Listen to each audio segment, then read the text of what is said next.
Subconscious mind, sekarang kita masuk lebih dalam lagi tentang subconscious mind, sekali lagi, karena ini mengendalikan 88% tindakan kita, kita wajib mengenal apa itu pikiran bawah sadar, dan bagaimana program software terpasang pada pikiran bawah sadar kita, ketika manusia baru lahir, di belahan manapun, dari suku apapun, dari strata ekonomi keluarga level apapun, dari strata pendidikan apapun, sang jabang bayi softwarenya masih kosong, disinilah 5 tahun pertama manusia diinstal. Kebenaran, versi lingkungan dan orang tuanya, yang akan jadi komponen terbesar sepanjang hidupnya, kita bahas sedikit lebih rinci tentang pikiran sang anak, seorang anak terlahir di dunia tanpa merasa takut.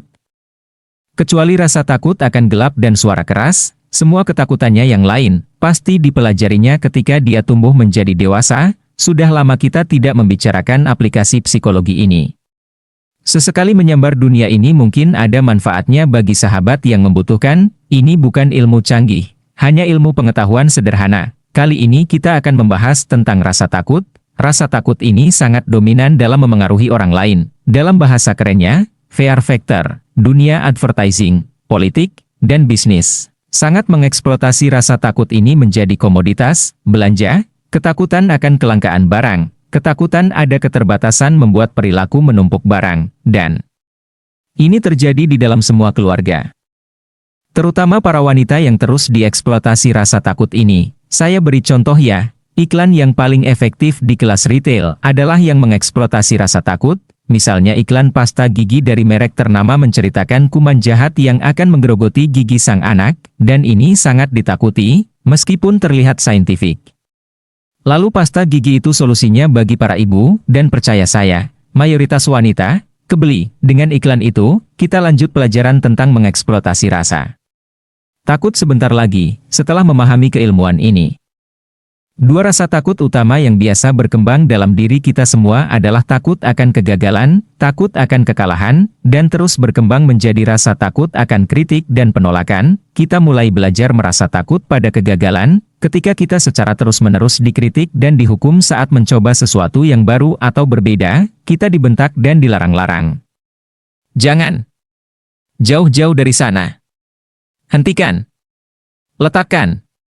Hukuman fisik dan tidak ditunjukkannya rasa cinta, ancaman-ancaman yang dilontarkan yang membuat kita merasa takut dan tidak aman, seringkali mengiringi bentakan dan kritikan semacam itu. Inilah asal-muasal terbanyak tumbuhnya rasa takut dalam diri manusia. Dengan segera, kita akan percaya bahwa kita terlalu kecil, terlalu lemah, tidak kompeten, tidak cukup pandai, dan tidak mampu untuk melakukan segala sesuatu yang baru atau berbeda dengan yang lain. Manusia yang ditekan seperti ini kemudian akan mengekspresikan perasaannya, saya tidak mampu, saya tidak mampu, saya tidak mampu.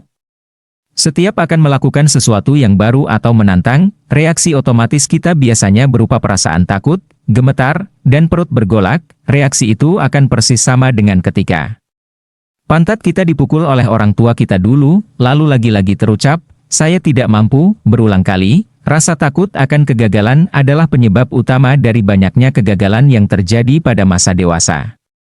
Sebagai akibat dari kritik destruktif yang sering seseorang terima pada masa kecil, kemudian ia menjadi sosok dewasa yang cenderung tidak berani melakukan banyak hal, orang tersebut tidak mampu menunjukkan seluruh potensi diri yang dimilikinya secara maksimal, akan berhenti bahkan sebelum mulai mengerjakan sesuatu untuk pertama kalinya. Bayangkan. Pikiran manusia yang menakjubkan ini bukan dipakai untuk menghasilkan hal yang luar biasa, tetapi malah dipergunakan untuk mencari-cari alasan untuk mengatakan bahwa diri kita tidak mampu.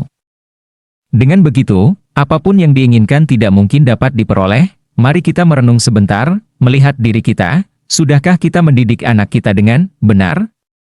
Dengan kritik destruktif, atau dengan nasihat sapaan lembut yang membangun? Apakah dulu dalam menerima didikan, kita dibentak, dihardik, dimaki oleh lingkungan ataupun keluarga, dan kita memilih untuk menerimanya? Apakah kita memilih untuk melepasnya, tidak menggenggamnya sehingga itu tidak memengaruhi pikiran kita? Apakah masih membekas sehingga kita didominasi oleh driven fear ini? Faktor inilah yang membentuk 5 tahun pertama kehidupan manusia. Saya tidak akan bertanya, di level mana Anda berada, apakah keluarga yang penuh cinta? Keluarga yang penuh persaingan? Keluarga yang penuh kecurigaan? Keluarga yang penuh makian? Apapun itu, saya tidak akan bahas di sini, cukup Anda sendiri yang merenungkan karena itu masuk ke bawah sadar kita masing-masing dan menjadi semacam sistem yang tertanam.